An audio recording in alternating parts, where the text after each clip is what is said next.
পুর নিগমের মেয়র দীপক মজুমদার, রাজ্যসভার সাংসদ রাজীব ভট্টাচার্য সহ বিভিন্ন কর্পোরেটর এবং অন্যান্য দায়িত্বপ্রাপ্ত ব্যক্তিদের উপস্থিতিতে পুর নিগমের অন্তর্গত 23 এবং 25 নম্বর ওয়ার্ড এলাকার বিভিন্ন জায়গা পরিদর্শন হলো আজ। মূলত নাগরিক পরিষেবা সংক্রান্ত বিভিন্ন বিষয়গুলোর পুঙ্খানুপুঙ্খ নিরীক্ষণের জন্য এই প্রশংসনীয় উদ্যোগ বলে দাবি করলেন সাংসদ রাজীব ভট্টাচার্য। বরাবর পুর নিগমের মেয়র দীপক মজুমদার নিগম এলাকার বিভিন্ন কাজ পরিদর্শন করে চলেছেন। একই রকম ভাবে আজ রাজ্যসভার সাংসদ রাজীব ভট্টাচার্য সহ অন্যান্য বিভিন্ন স্তরের বিশিষ্ট ব্যক্তিত্বদের সাথে নিয়ে মেয়র দীপক মজুমদারের নেতৃত্বে পুর নিগমের অন্তর্গত 23 এবং 25 নম্বর ওয়ার্ড এলাকার বিভিন্ন অংশ পরিদর্শন করা হয়। পরিদর্শনকালে মূলত বিভিন্ন বিষয় বা সমস্যাগুলো সরেজমিনে দেখার পাশাপাশি সার্বিক পরিস্থিতি নিয়ে এলাকার সাধারণ মানুষের সাথে কথা বলতে দেখা গেছে পরিদর্শনকারীদের। গোটা বিষয় নিয়ে সাংসদ রাজীব ভট্টাচার্য দাবি করেন, মেয়র দীপক মজুমদার বরাবর নিরলসভাবে নিগম এলাকাকে সুন্দর, পরিচ্ছন্ন ও সার্বিকভাবে সাধারণ মানুষের চাহিদা পূরণ করার জন্য কাজ করে চলেছেন।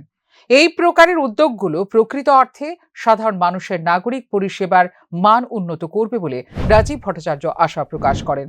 বিভিন্ন ওয়ার্ডগুলি উন্নয়নমূলক কাজগুলো আপনি ঘুরে দেখতে কিরকম দেখলেন, এখন পর্যন্ত এখন কোন জায়গায় রয়েছে? না দেখুন, আজকে মেয়র সাহেবের কর্মসূচি ছিল। মেয়র সাহেব প্রায় সময়ই শহরের বিভিন্ন ওয়ার্ডগুলি পরিদর্শন করেন এবং সেখানে কি কি কর্মযজ্ঞ চলছে এবং আরও কী করণীয় এই ব্যাপারে উনি সুপারভিশন করেন। আজকেও তার ব্যতিক্রমী নয়। আজকেও উনি 9 বনমালীপুরের 23 নম্বর ওয়ার্ড এবং 25 নম্বর ওয়ার্ডে উনি আসছেন। তো আমার কাছে উনি আমাকে খবর দিলেন যে উনি ভিজিট করবেন। কর্পোরেটর যারা আছেন তারাও বললেন। আমিও শুনে খুব আপ্লুত হয়েছি।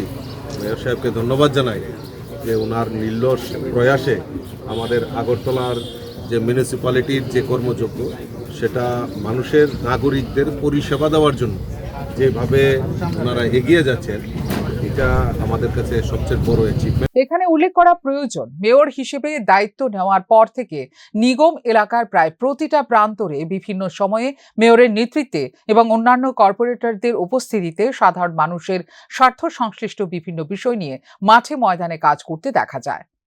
ফিউরো রিপোর্ট, নিউজ নাও।